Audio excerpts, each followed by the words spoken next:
Biden has a big problem. Known to be an extraordinarily elevated inflation.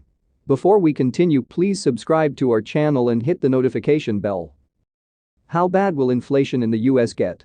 On Monday, a day before the Department of Labor released its inflation figures for March, White House Press Secretary Jen Psaki predicted that March's figures would be extraordinarily elevated due to Putin's price hike. Psaki said, "We expect a large difference between core and headline inflation, reflecting the global disruptions in energy and food markets." The next day, the Consumer Price Index, which measures the prices of a basket of goods purchased regularly by most working American families, revealed yet another inflation increase. Inflation reached 8.5% in March, reaching 40-year high. New data from the Department of Labor released on Tuesday showed that the cost of goods and services increased by 8.5% in March compared to March of 2021. In February, inflation reached 7.9%, setting a 40-year record. March's figures break that record again.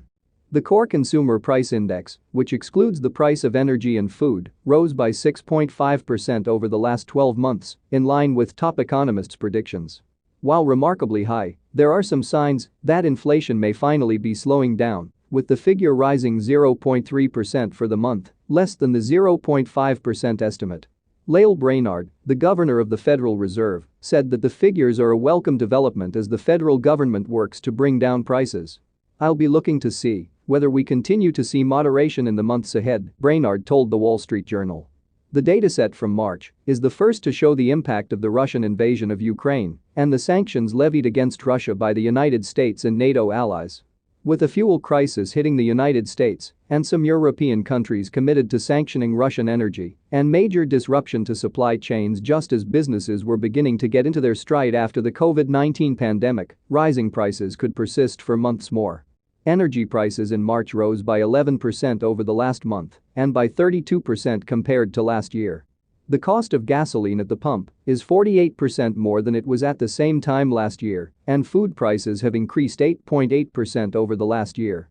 Used cars and trucks are also up 35.3% over the last year, and the cost of shelter increases 5% year over year.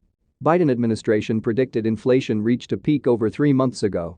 In December 2021, President Joe Biden told reporters that he believed inflation reaching 6.8% was the peak of the crisis and that the country would see a change sooner, quicker, more rapidly than people think.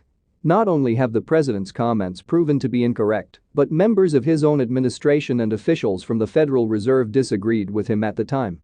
Jerome Powell, the chairman of the Federal Reserve Board, told Congress just days before Biden made the claim that factors pushing inflation upwards were likely to linger well into 2022. The recent rise in COVID-19 cases and the emergence of the Omicron variant pose downside risks to employment and economic activity and increased uncertainty for inflation. Greater concerns about the virus could reduce people's willingness to work in person, which would slow progress in the labor market and intensify supply chain disruptions, Powell told the Senate Committee on Banking, Housing and Urban Affairs. Thanks for watching. Please don't forget to subscribe and hit the notification bell.